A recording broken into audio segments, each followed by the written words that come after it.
Boa tarde, sexto ano. Pegue o seu livro de história porque hoje a aula vai ser com muito conteúdo. Para a gente estar aí encerrando o livro 3 e já inaugurando o livro 4. Isso mesmo. Pegue o livro 3 e o livro 4. Olha só, vou falar um pouco rápido porque a gente tem um limite aqui no nosso vídeo de gravação e aí também tem muitas coisas para ser falado. Então, para o vídeo não ficar muito extenso e também cansativo para vocês, peço que vocês sejam bem ágeis, tá bom? Pega o livro, pega o seu marca-texto, o seu pincel e vamos lá. Livro 3, tema 4. Isso mesmo, o último tema que ficou faltando. Página 40. O comércio e a agricultura em Mary. Então, os moradores de Mary, eles têm ligação, eles têm rotas com as civilizações. Os africanos do leste, do oeste, norte a sul e também com os povos asiáticos. E aí as rotas ficaram conhecidas que passaram a se chamar Corredor Núbio, né? Gente, os egípcios eles se interessavam por esta área e acabaram tornando Mary como a capital de Cush e também como a capital administrativa. Na página 41, veja bem, a economia agrícola e os animais criados. Olha só, eles aproveitavam ali o terreno ao lado do rio Nilo, que era muito fértil, produtivo, e aí eles acabavam cultivando muitas plantas, né? Tâmaras, videiras, cevadas e lentilhas também.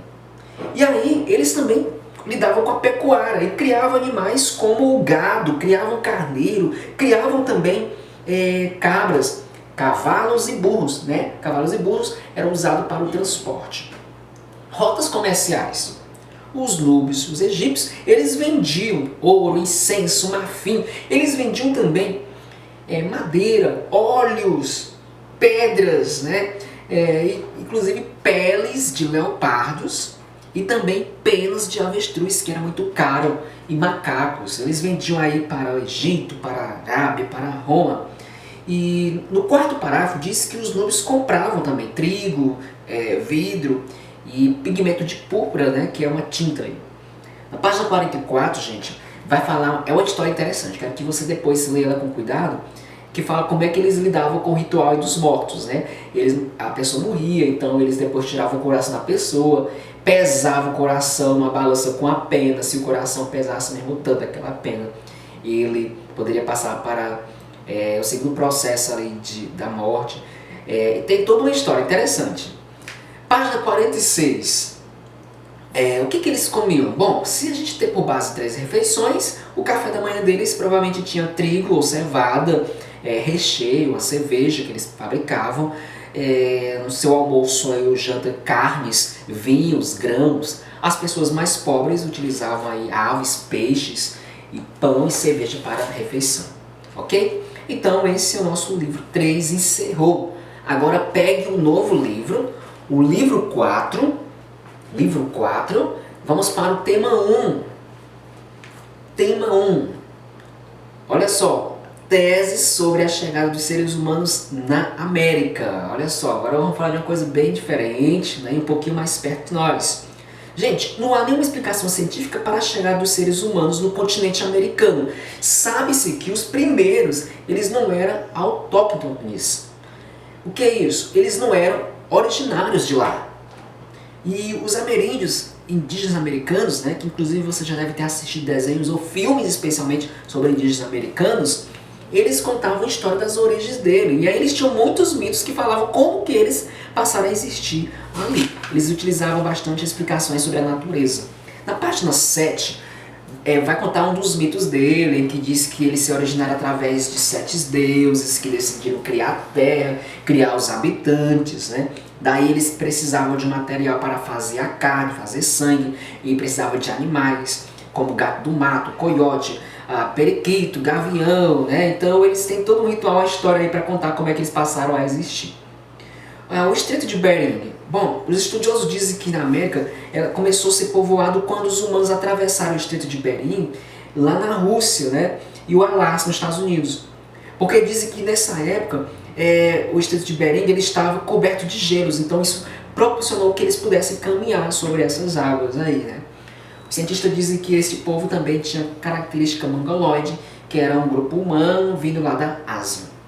Na página 8, a cultura de Clovis. Bom, gente, os sítios arqueológicos são muito importantes e um deles se chama Clovis, onde fica lá no Novo México, nos Estados Unidos.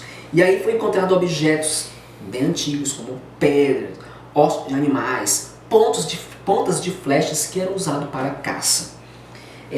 Outra teoria sobre o povoamento da América é que algumas décadas encontraram vestígios humanos em sítios mais antigos que o sítio de Clovis.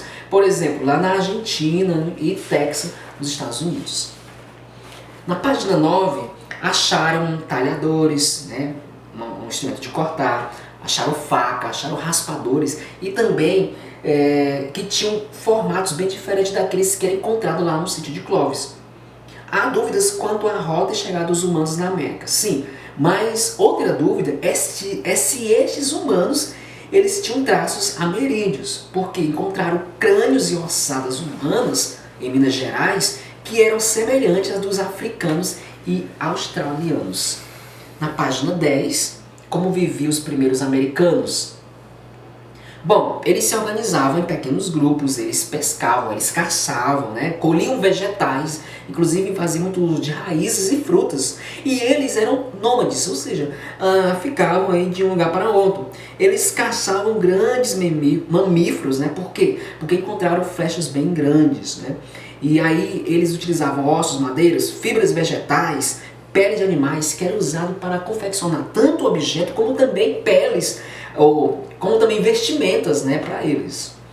As primeiras plantações, bom, eles cultivavam feijão, pimentão, abóbora, tomate, algodão e eles inclusive faziam tecido, né, através do algodão aí. A cabaça também era bastante utilizada para eles fazer as cuias, né, e os utensílios para eles comerem. Plantavam bastante aí a batata e mandioca. Então vamos avançar na página 13, a gente chega no tema 2. Estamos no tema 2 do livro 4. Os primeiros antigos habitantes, ou os mais antigos habitantes no Brasil. Ninguém sabe ao certo a origem dos grupos humanos que povoaram o Brasil. Gente, dizem que há 12 mil anos o país ele foi ocupado por caçadores e coletores descendentes do povo da América. Aí o ambiente era bem diferente, porque havia áreas florestais, inclusive a vegetação era rasteira, o clima também era outro, era bem mais seco e também frio. Havia gente, mas também havia muitos bichos. Por exemplo, nós temos até foto no livro de vocês, da preguiça gigante, mastodontes, toxodontes, que é o hipopótamo, e também o tigre-dente de sabre. Na página de número 14, a gente encontra o seguinte tópico: os primeiros habitantes do território. Bom, eles viviam a céu aberto, eles passavam sol e chuva nas grutas, nas cavernas, né, nas rochas. Eles faziam pintura, eles faziam artefatos de pedras, inclusive anzóis de ossos. Mostra então que esse povo caçava, mostra que esse povo pescava e fazia coletas, né? Eles plantavam, sim, milho, algodão, feijão e a mandioca. E agora vamos falar sobre a sociedade sambaquis. Bom, eram os povos que viviam ali à beira de lagos do mar, e os sambaquis eles eram formados pelas conchas que eles depositavam ali e restos de animais. Aí misturavam a matéria orgânica com o calcário.